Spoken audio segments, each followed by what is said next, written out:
As someone who's successfully founded multiple businesses, I cannot overstate how important it is to have a single source of truth for your business, for inventory, for revenue, and on and on. There's an amazing tool called NetSuite that can help you do just that. Visit netsuite.com/SPI to download their KPI checklist for free and support this podcast. If you do find yourself buried in manual work or struggling to have a clear picture of your business, you should know 3 numbers: 37,000, 25, and 1. 37,000, that's the number of businesses which have upgraded to NetSuite by Oracle. Number 25, well, NetSuite turns 25 years old this year.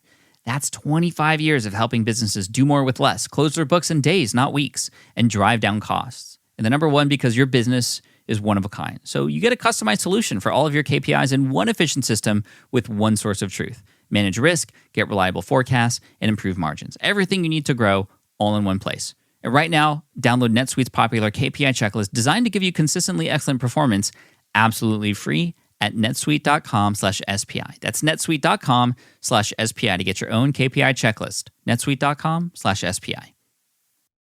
There's a better way to create a website, a professional, crisp website you'll be proud to publish, and it just takes seconds. This is all thanks to Hostinger's AI website generator. I recently took this for a test drive, even shared this on my YouTube channel. It was mind-blowing. Not just how quick you can build a website, but with the AI, how great it actually can write copy for you. You can use the AI logo maker. Plus, it got it up in no time, and it looks good. Absolutely mind-blowing. So if you want to build a website, go to Hostinger, because they're a top, highly rated global web hosting platform. And all you have to do to build a website is just answer 3 questions and let the AI do all the work for you. You can build as many web pages as you need without knowing how to code a single line of anything. They have great support too. That was one thing that I had a problem with another host back in the day. Hostinger has 24/7 support and a library of video guides. And here's the thing. You can do this for less than $3 a month, including a free domain name. That is crazy. So create a live website now at hostinger.com/SPI. And listeners of this podcast, you can enter SPI for 10% off your order and a free domain name. hostinger.com/SPI and use the code SPI for 10% off and a free domain name. Give it a spin. You know, things have changed quite a bit since I first started business back in 2008. I started out with a blog, and I could just, in a way, hide behind the blog and my keyboard and do well, and I did. And then we started to find that people wanted to learn more about who it is that was creating this content. And that's where I started to show up on YouTube and on podcasts and other forms, live streams and social media. And this is when we start to build trust and authority. And now communities are a big part of how people learn and with each other. Online courses and how people learn has changed quite a bit. For a while, it was all about as much content as possible, right? Like the more content in an online course, the more valuable it should be. But that's actually not true. I once heard recently a case for somebody who was saying, well, the reason why I charge more because I have less stuff in my content, or because it only takes me 10 minutes to do something for you versus 100 minutes, is I'm charging you for the 10 years it's taken for me to be able to do this well and with quality in just 10 minutes. Right, which is really interesting. But online courses specifically, right, it was always like, okay, well, 60 hours of video and 500 worksheets. And I think we all know now that that's just the wrong way to do it. We want things that are definitely more efficient and more to the point, and less work, the better. But even beyond that, online courses have taken a little bit of a different route now, where it's not just about the content. It's about the experience in and around that content. It's not just the setup and then, hey, go and get this content and, you know, you're on your own now. It can be guided. And there's this thing called cohort-based courses. Cohort meaning a group of people or group of students. And this was actually something that was, it's been around for a while, obviously. There's always been cohort-based everything. I mean, classrooms in school are cohort-based, right? But when it comes to online, cohort-based courses were really made famous by people like Seth Godin. And what a lot of people don't know is Seth Godin and his program Alt MBA, which is very famous. A lot of very successful people have in fact gone through it. It was actually invented by somebody else. Her name is Wes Cow, and she's our special guest here today. And I and a couple of my teammates on Team SPI had the privilege of working and learning with Wes. In fact, we took a cohort-based course from Wes and her team to learn about how to do cohort-based courses, because this is something that we actually do now. We've run several, we call them boot camps, but they're essentially cohort-based courses where we lead a group of people through our courses, but in a more structured format with accountability, with working hours, with group collaboration. And we're going to talk today with Wes about exactly what this means, how it looks like, how to sell it, how to position it, and how and why you could charge a lot more for it, and why you get better results, how to structure these lessons and all this stuff. We're going to unpack it all today from the inventor of the modern cohort-based format, Wes Kao, over at Maven. Maven.com is a place where you can go and set up your cohort-based course that you could sell, and then you can house your students in. And we're going to check that all out today with Wes in just a moment, right after the intro. Here we go. Welcome to the Smart Passive Income Podcast, where it's all about working hard now so you can sit back and reap the benefits later. And here's your host. He wants to build a secret underground bunker with an arcade below his house, Pat Flynn. Want to stop grinding through resumes and just meet your match already? Well, you can with Indeed. If you need to hire, you need Indeed. It's your matching and hiring platform with over 350 million global monthly visitors, according to Indeed data. Plus, their matching engine helps you find quality candidates fast. And it works like really fast. In fact, by the time this ad's over, 23 new hires will have been made on Indeed, according to Indeed data worldwide. It's the perfect match of speed and quality. 93% of employers agree Indeed delivers the highest quality matches compared to other job sites. And I think Indeed is the place to go. It's easy to manage. Everything is in just one spot. The interview process, it's scalable with you and your business as it grows. Like there's no other platform you would need than Indeed. And listeners of this show will get a $75 sponsored ad job credit to get your jobs more visibility at Indeed.com/smartpassive. Just go to Indeed.com/smartpassive right now and support our show by saying you heard about Indeed on this podcast. Indeed.com/smartpassive. Terms and conditions apply. You need to hire, you need Indeed. We entrepreneurs are at our desks a lot, so having solid equipment is super important. And a sit-stand desk can make a huge difference, as many folks on our team will attest to. If you haven't tried one yet, this offer from Uplift is for you. Plus, you can support the show at the same time. Visit upliftdesk.com/SPI for 5% off your order. Over 1 million customers have chosen Uplift Desk. Innovative product designs, reasonable pricing, same-day shipping, free accessories with every desk. You can see why they're such a big hit. And did I mention the industry-leading 15-year warranty? And that covers the complete desk, by the way, not just the top or some fine print like that. Moving while you work is just healthier. And Uplift Desk provides a state-of-the-art experience. They're stable, made of very solid materials. There's over 100 desktop choices and customizations available. Just the choices for material for your desk are amazing, all the way from laminate to eco to bamboo to solid wood. If you want to build the workstation of your dreams, I highly recommend checking them out. Go to upliftdesk.com/SPI for 5% off your order. That's UPLIFT desk.com/SPI to get 5% off your entire order. What's up, everybody? Pat Flynn here, and welcome to session 513 of the Smart Passive Income Podcast. I'm so excited for this episode because we get to chat with a person who we learned from, Wes Kao from Maven.com, and she's going to unpack everything for you about how to create a cohort-based course, how to launch it, how to run it, all that kind of stuff. And we'll talk about the history of them too, and just why there's something you should consider when it comes to what you have going on and what you're offering your people online.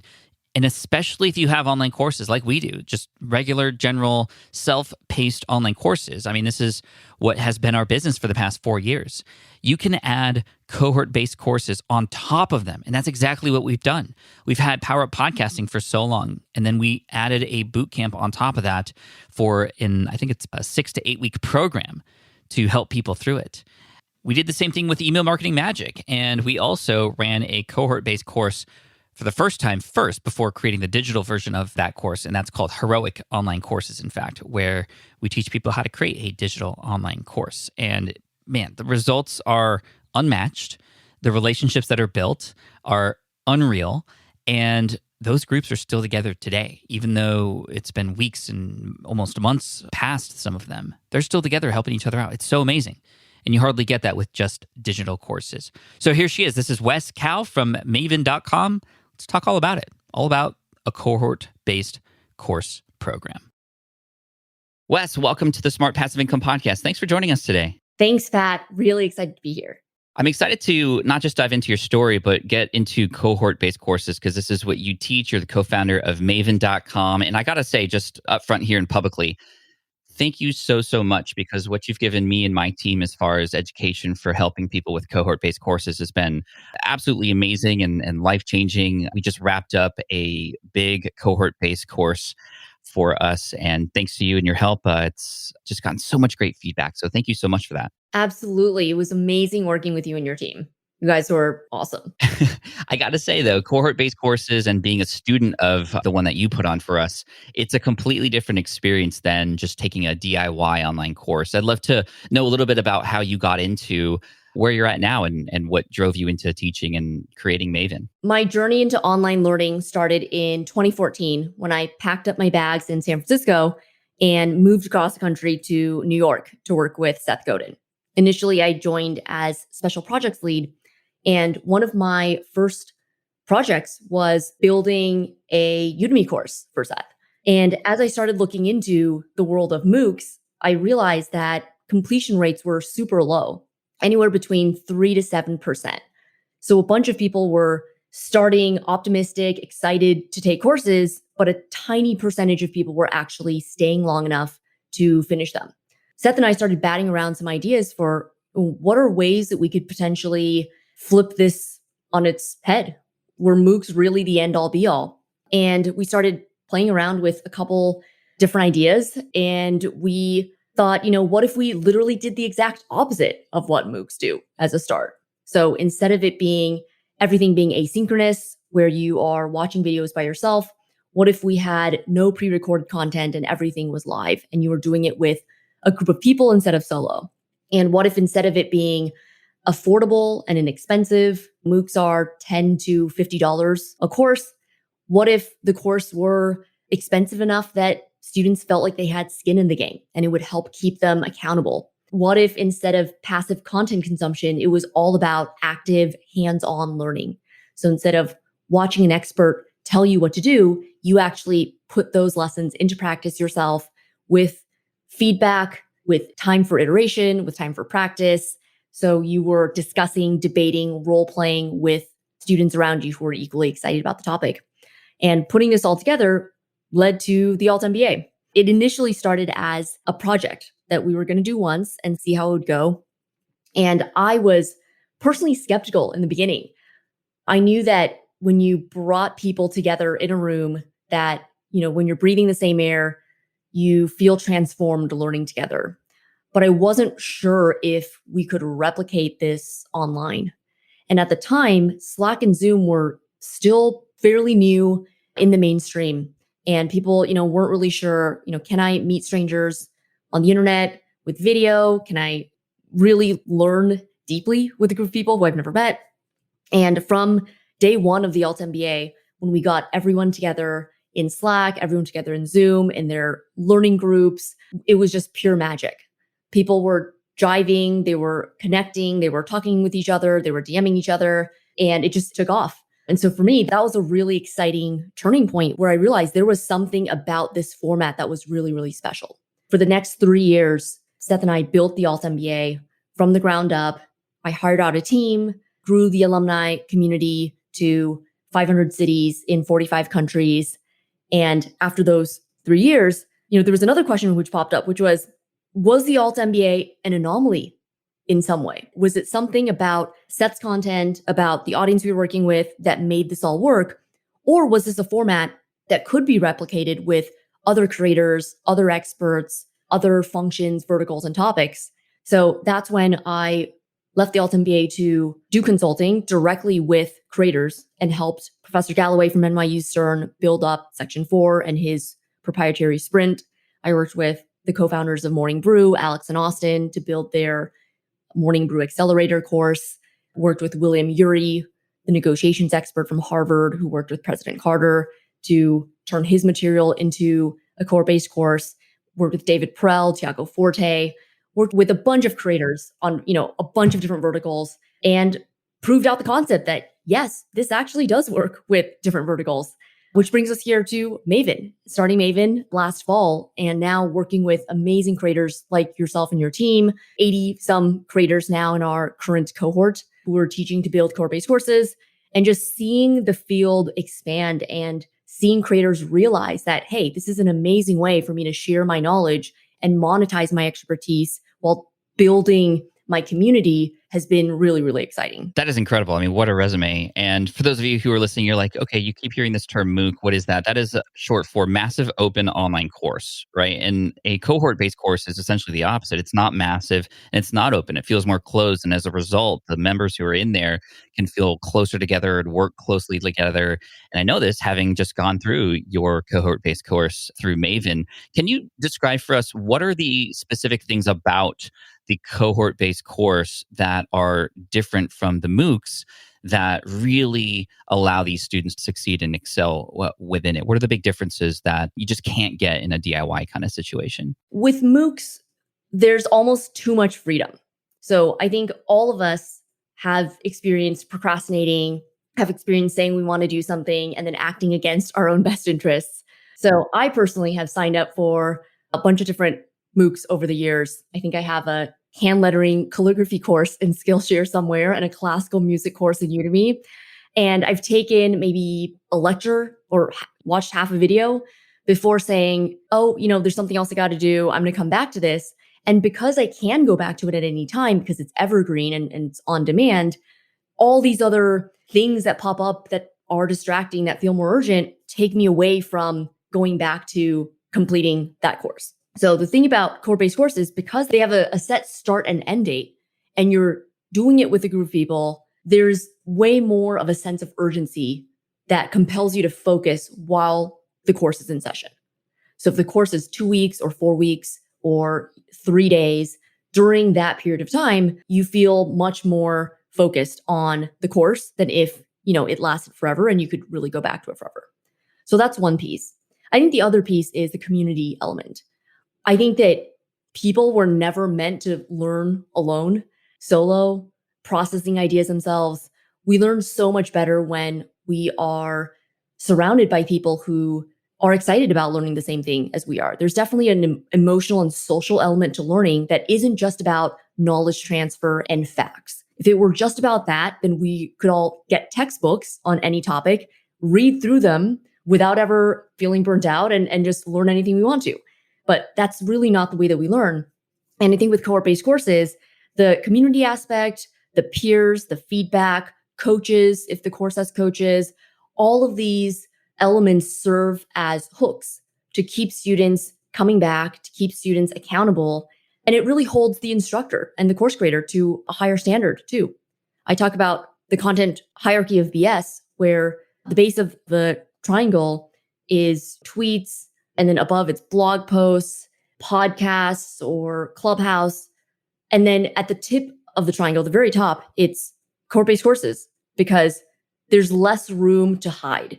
With a course, your students might ask you questions in front of 100 other students, and they might question your material or they might go down a rabbit hole. So that live element adds a lot more of a temporal urgency to the learning.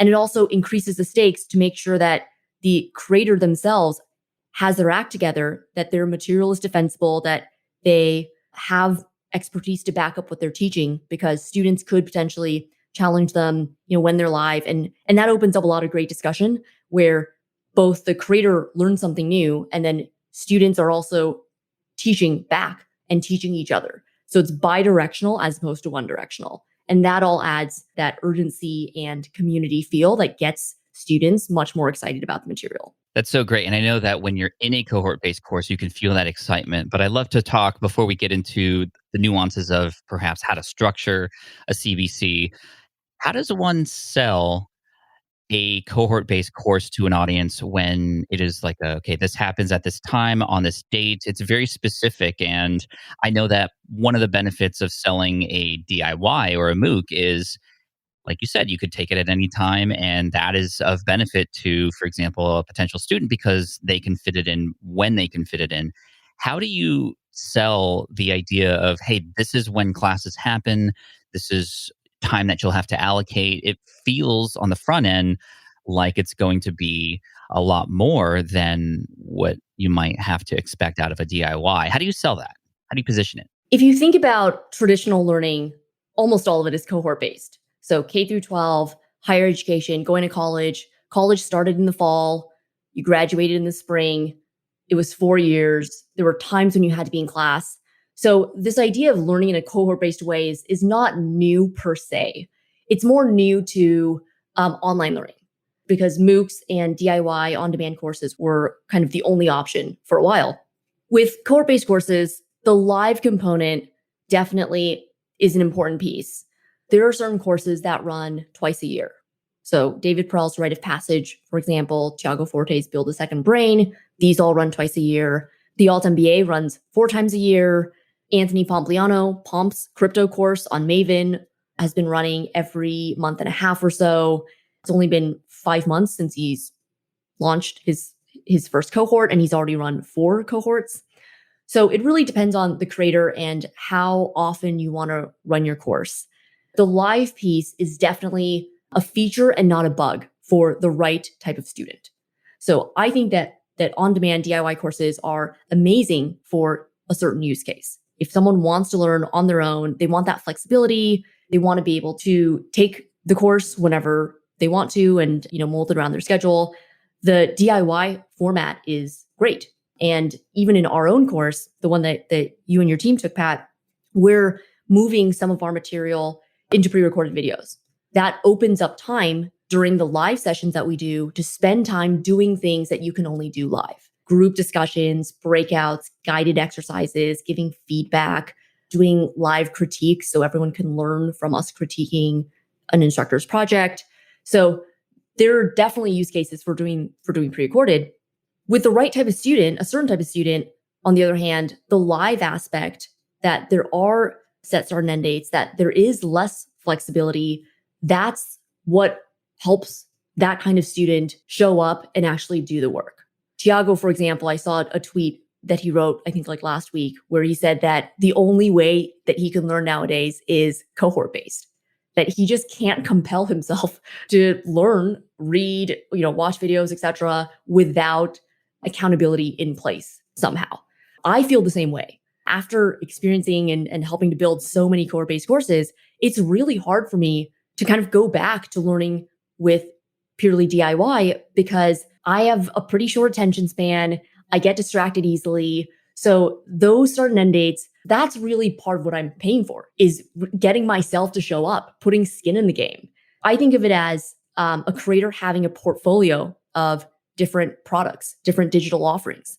And you might be selling, ebooks on Gumroad. You might be tweeting or writing a free newsletter.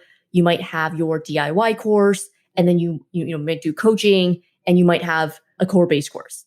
So all of these offer something different to different segments of your target audience. And that's exactly how we're positioning it as well. We have the cohort-based courses, in fact, on top of and in addition to the DIY versions of that already. We did a podcasting bootcamp, for example, which was a cohort-based situation on top of our pre-existing course. And in fact, the interesting thing about that was 100% of the students who took that cohort-based course were people who had already purchased the digital course and had yet to get started, which was just, again, they were just like, well, I bought it because it was something I needed, but I just didn't have the time, or I needed more structure and accountability. And here we go. Here's a CBC, and now they have a podcast. So even though it is a higher price, you're right. The live component is, in fact, a feature, not a bug. And I love how you frame that. Let's talk a little bit about the actual cohort-based lessons and modules. Like, how is this going to be structured? How is it typically run? And, DIY, it's kind of simple, right? Modules and lessons, you watch them, you move on to the next one. But how is a cohort-based course structured for those of us who don't necessarily know even what that exactly looks like yet? Cohort-based courses have a couple key components, and you can mix and match them in different ways based on what's the best way for your target student to learn this topic and based on your own preferences as a creator. I always like telling first-time course creators to start from those two places, because if you don't, there are so many variables and it's very easy to get overwhelmed. So with DIY courses, for example, it's mainly pre-recorded videos. You have unlimited time to get it right, and then you hit publish, and then it's set it and forget it. Whereas with a cohort-based course, the live component and the more premium price point add additional variables. And mainly it increases expectations on the student side. If students, let's say, paid $20 for a course and it wasn't great, oh well, not too big of a deal. But let's say they paid $1,000 or $1,500 or $700 for a course, they automatically will have higher expectations for what is that experience? How much am I getting from that? In terms of all the different questions that a creator has to answer, some of the common ones are, how much should I charge for my course? How long should my course be? How narrow versus broad should the scope of my topic be? How many students should I aim for? What should the course's weekly schedule look like? So those are all a lot of questions that can be overwhelming. And the way that I usually recommend first-time course creators to start is, one, to think about your student transformation. What does your target student want to learn that is juicy, that they're willing to pay for, that they're really eager to learn from you specifically? So that's one. Second is, what are your own assets and constraints as a creator? Let's say you don't like messing with technology. You don't have a good design instinct, let's say, don't like messing with camera equipment, etc. Then don't make production value a key selling point in your cohort-based course. There are plenty of courses that have great production value and plenty that have very poor production value and still are awesome and have a lot of students. If, on the other hand, you like tinkering with Photoshop, you like making slides, you nerd out about audiovisual equipment, then maybe production value is your selling point. So it really depends on your own areas of confidence and your own assets and levers. There are some creators who start off who already have an audience. That's great. That's an audience that you can market to. And you might set a higher student count initially. Let's say I want to have 100 or 150 students. Awesome. If you have an audience, then that's very doable. On the other hand, if you don't have much of an online presence yet, you're still building up your newsletter, you're still building up your online presence, then you might start with a slightly smaller student count. You might say, hey, I'm going to do 30 students for my first cohort, 20 or 30 students, see how it goes. And, instead of trying to get all your students via Twitter and social media, you might say, who in my network do I know that I can cross promote with? Can I do webinars and fireside chats to interview certain people who have audience bases in groups that I'm trying to tap into and get your initial students that way? So it really depends on what your initial assets are and what your constraints are and what your students are looking for from you. And from there, then you can say, all right, based on what my students are looking for, based on my own schedule, my strengths, my weaknesses, I think my initial cohort should be a 3-day course because I want to get one cycle of course building under my belt. I'm going to start small with 20 to 30 students. I'm going to price it at something that I feel like will be really juicy for them, maybe $500 to $700, see how it goes. And then someone else might do that same exercise and say, all right, I'm going to aim for 100 people in my initial cohort. I'm going to price it at $2,000. And this course is going to be 3 or 4 weeks. And it's going to be doable for working professionals. So the hours are going to be set in a way that makes sense for my target students to be able to attend. It depends on your situation and your student situation. And then you use those as guardrails to decide the mechanics of price, length, intensity, how project driven it is, whether you want coaches or not. All of those are actually quite flexible as long as you keep your end goal in mind, which is I need to offer something that feels very valuable for a target student who's about to pay me their hard-earned cash money to take my course. I'm remembering some lessons specifically that you had given us where we were actually meant to move a couple levers and sort of scales up and down to determine what our perfect price point would be, the size of the cohort, all that kind of stuff. And it's interesting because those specific exercises where we had to actually in real time make decisions and also in real time share those decisions and get real feedback. I mean, that's really what the power of the cohort-based model is. And I'm still sticking with that. Even today, I mean, I've taken dozens of online courses and I wouldn't even begin to tell you certain components of those because I was just watching, moving on to the next lesson. Here I am actually doing the work, which is the real benefit here. Let's go over like what a typical week might look like for a person teaching a multi-week cohort-based course. You had done when you were teaching us, and this is how we structured it as well for our first group, which was meeting twice a week. The first part of the week was going to be more lessons, but it wasn't just like watch a lecture. Let's go over that first component and that first part of the week where you are teaching something, but because it's cohort based, can you go over how we can uniquely teach something and the breakouts and some of the other interactive components that we can include in the lessons? I have a method of lecturing online that I call the state change method. So if you think about Zoom calls that you're usually on, whether they're webinars or, Zoom lectures, it's usually one person talking the entire time. And it's really hard to sit still staring at your screen for an hour and a half, 2 hours. Your mind just wanders. So the state change method was a reaction to that. And with the state change method, if you imagine, let's say, a line of lecturing, there's state changes that punctuate that line. There's never more than 3 to 5 minutes that go by of lecturing without some kind of state change. So a state change is anything that interrupts that monologue. It could be, hey, everyone, here's the question, put your answer in the Zoom chat box. Or unmute yourself and share your answer to something. Or it's switching speakers. So instead of just one speaker, it's having the moderator chime in. Or it's a breakout where you put everyone into a room for 5 minutes to answer a question and then come back and share out. Or it's a guided exercise where everyone stays in Zoom gallery view. We all silently work together and I'm timing, 1 minute to do this exercise. The minute is up. All right, next we're going to do this thing. And we all silently work together. So those are all examples of state changes that help to create a lively, fast-paced rhythm during a live workshop for a cohort-based course.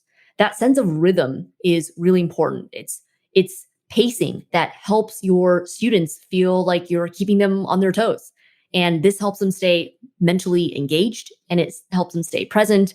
And it really combats the lethargy that can kind of sink in if you're just sitting at your computer, staring straight ahead at a screen. Yeah, I mean, we implemented state changes every couple minutes if possible within some of our lessons. And the cool thing is, if you do this right, you hear from the students at the end saying things like, oh, wow, are we already done? Like, oh, I hadn't, like, this went by so quickly.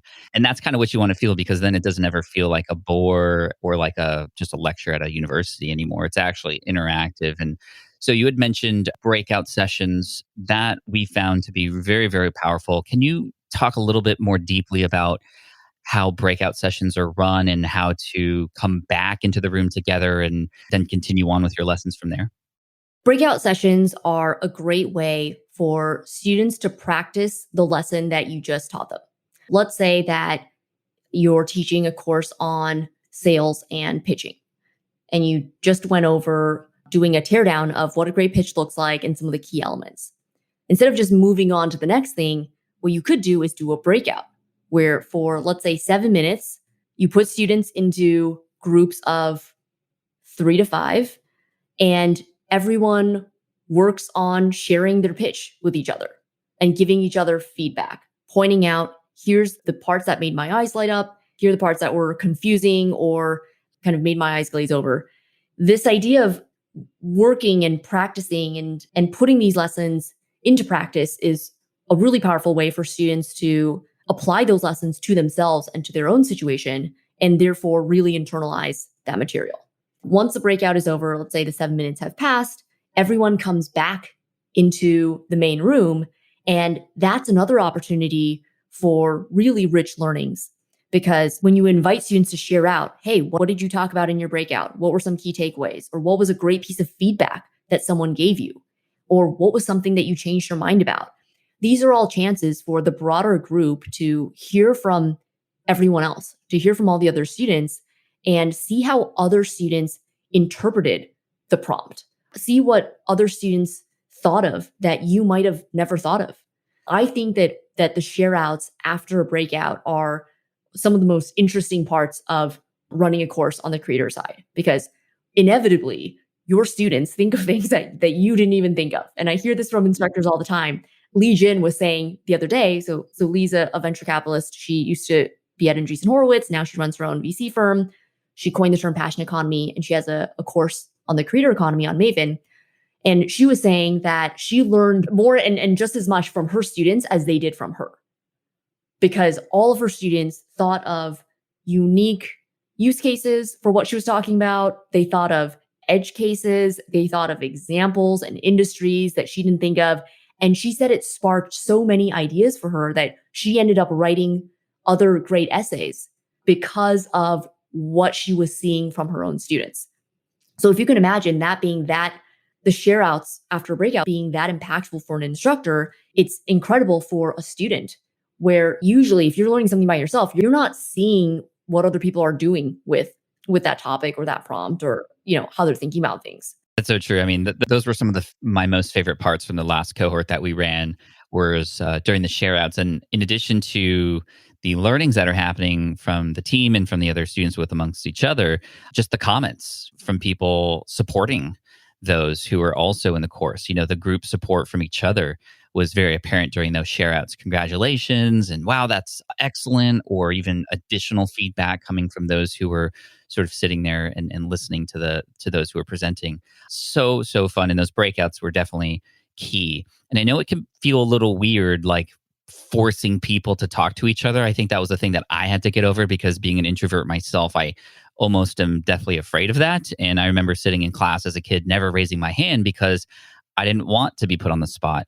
But part of your role as the course creator is almost to put people on the spot, to force them in a safe space to be able to learn and present and learn from each other and connect. Do you have any thoughts on that idea of, the interactivity with those who may be a little bit scared to do so within a student base? I love that you shared that you are an introvert and never raise your hand. I am also that person. So even now, I last summer took a cohort-based course from one of my former clients, Susie Patiz, who's the founder and CEO of Poopery. And she has a course called Alive OS, 8 weeks. And I went into course thinking, I'm gonna learn what I can, but I don't really want to participate. I went in kind of already hesitating on that front. And I remember the first group meeting that we had. I think it was 8 or 9 people in my pod. Everyone else had shared. I think it was 1 hour. Everyone else had shared. I thought I had gotten away with not having to share. And right at the end, I think there was 3 minutes left or something. The coach said, "Hey, Wes, you haven't shared yet. Would you like to share?"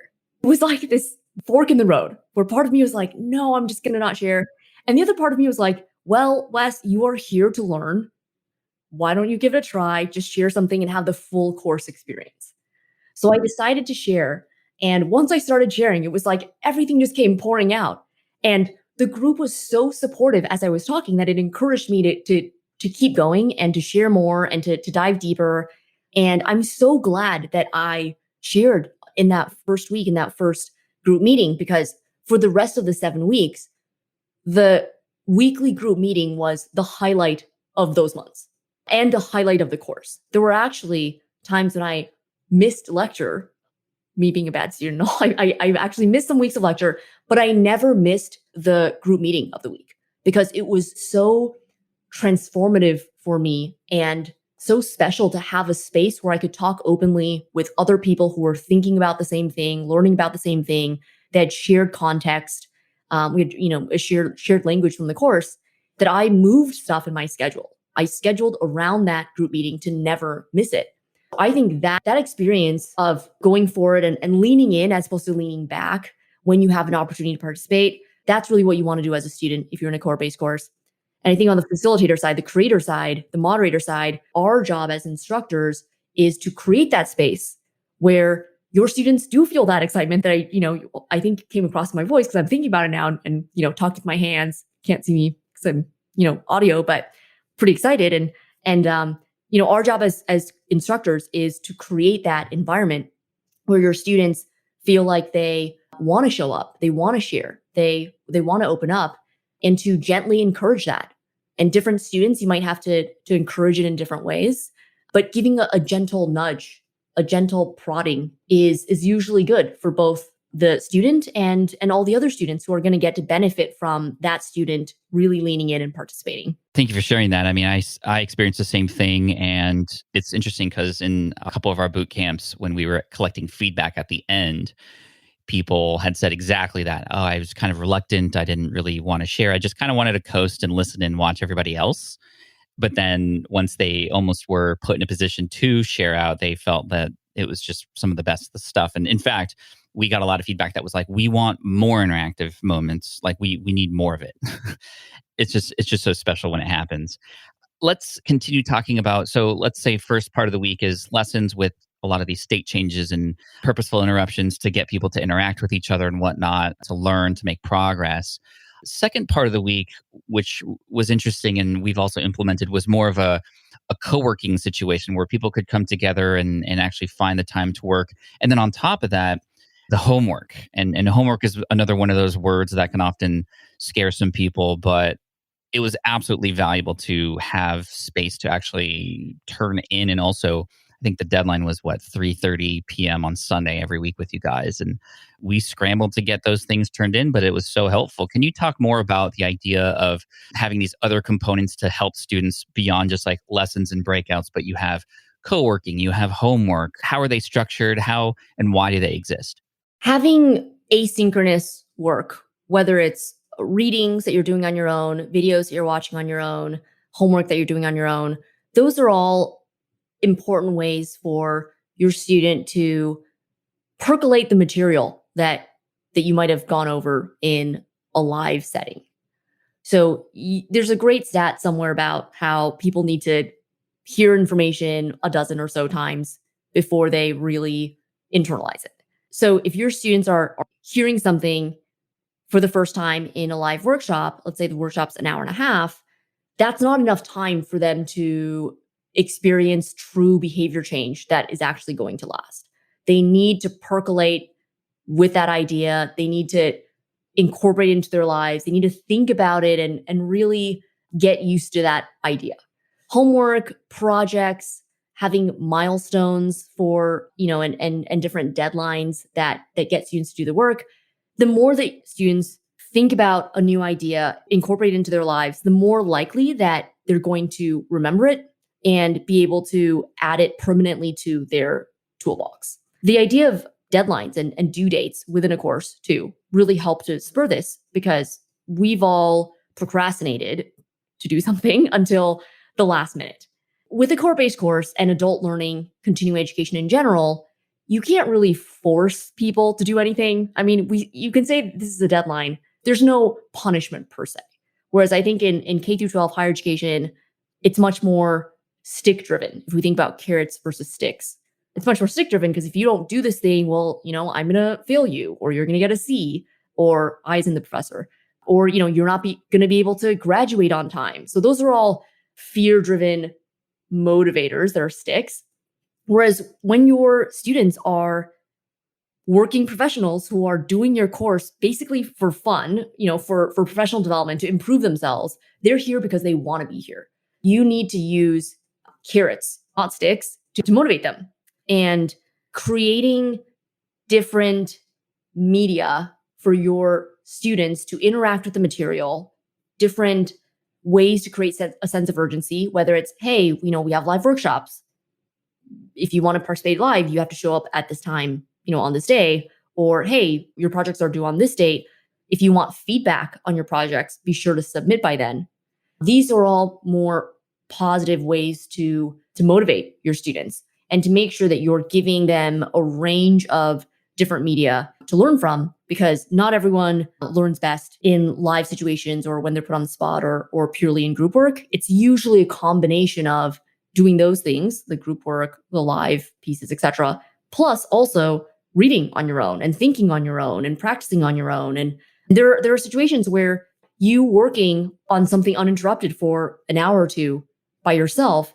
Let's say you're drafting an about page. That's one of David Perel and Rite of Passage. One of his projects is to redo your own about page on your website, right? He talks about personal credibility, personal branding, and then students do this project. You could say, hey, we're only going to do stuff live and you have 10 minutes to redo your about page. But is that really the best way for your students to learn this particular concept? Probably not.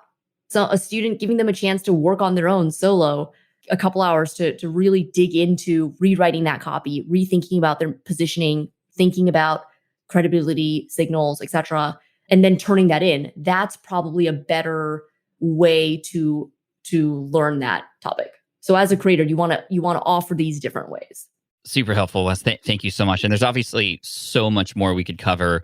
I do have one final thing I want to ask you, but before that, can you talk about Maven real quick? I want people to go to maven.com to learn more, but what can they get when they go there? What should they look out for? How can they work with you? Maven is a platform that makes it really easy for creators to build, launch, and host their cohort-based courses. So we offer software and tooling that brings all the different complex pieces into one place. So it's really easy for you to manage. We will eventually be a marketplace that will help connect students with instructors. And we also offer know-how and content and resources on how to build a great cohort-based course. So the course that Pat and the SPI team participated in was part of a multi-week free course that we offer to creators who are interested in building a cohort-based course. So if you're excited about that, you can check out our website where we're accepting applications for our upcoming September cohort. Thank you, Wes. I appreciate that. And the final question I want to ask you was with relation to how do you close the cohort-based course with your group of students? Because with the DIY, there's usually a final lesson, here are your next steps. But I imagine that there's a lot more opportunity to do something even bigger, even more special for those who have just participated in a multi-day, multi-week situation with you. How do you celebrate that with your students? For our own course, which is 6 weeks, in the future, we'll probably trim it to 3 weeks, going back full circle to how the different mechanics are all flexible as long as your end goal is kept in mind. So we're changing the number of weeks here. But at the end of our course, we do a graduation. So our graduation is coming up in 2 weeks. And the graduation is a chance for all the students to come together and reflect on how far you've come in this course and reflect on the key takeaways that you want to remind your future self. So future Wes, I want you to remember this because this was a really important thing that I learned. And it's a chance to celebrate that. For us, at least, this is just the beginning. The students that we work with who are actually creators are going to go off and build amazing things. And so for other instructors and creators, your own students, this is just one step in their, in a much longer journey, maybe one course that they're taking from you that is in their journey. And you might have other courses and other offerings to help serve them. We like celebrating at the end and ending on a high note. One of my philosophies is always end on a high note where you're throwing confetti in the air and then you wrap up.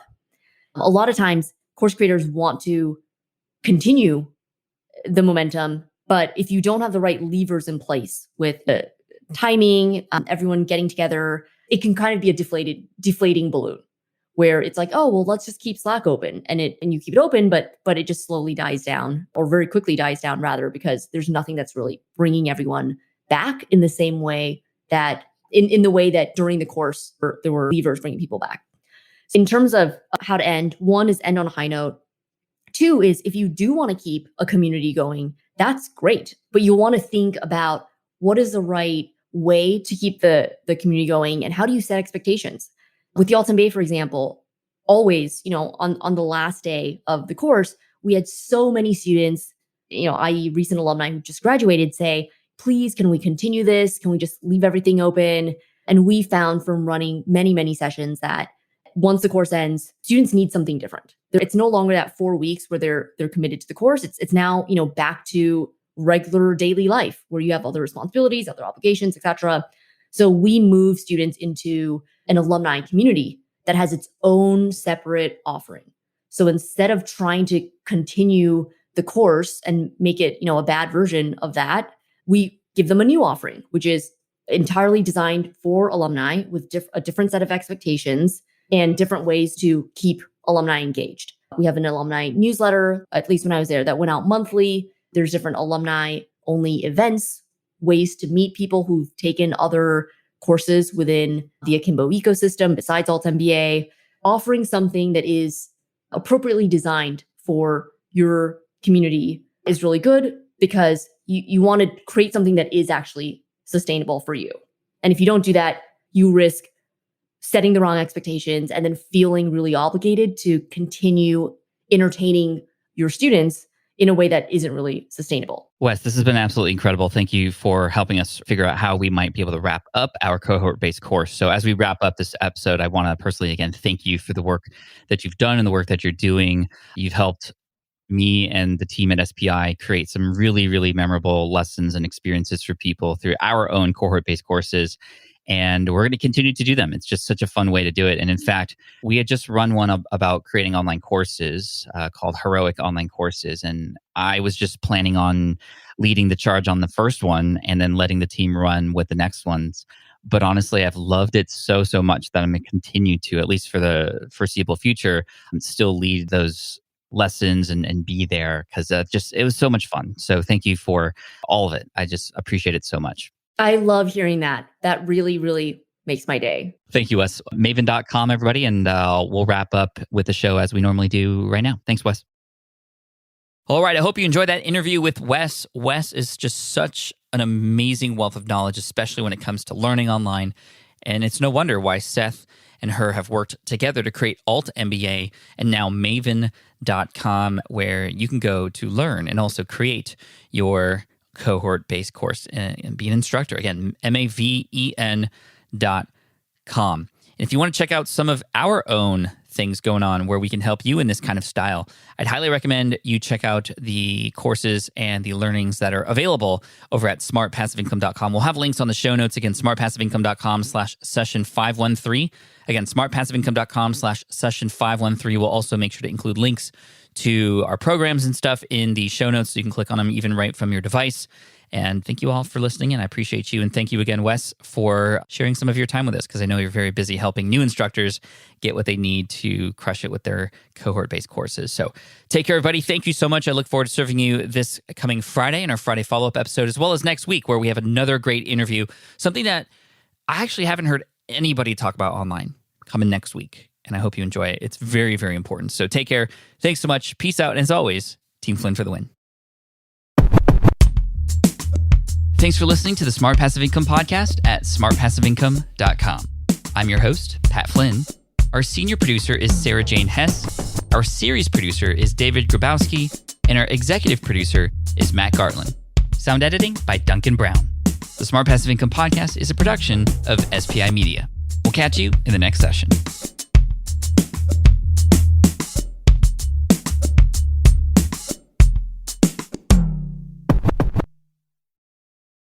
Hey, I hope you enjoyed today's episode. And if you're looking for a new podcast to add to your rotation, I highly recommend Problem Solvers, hosted by Jason Pfeiffer, who's been on the show a few times, actually.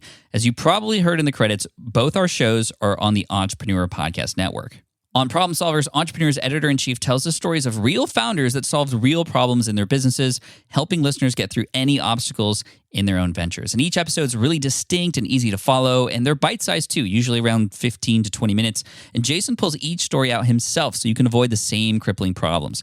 Matt and I were recently on the show in episode 302, and Jason recently hosted a great episode on whether anyone can be too quote-unquote curious for a traditional career. Listen to Problem Solvers right now on Apple Podcasts, Google, Spotify, or Stitcher.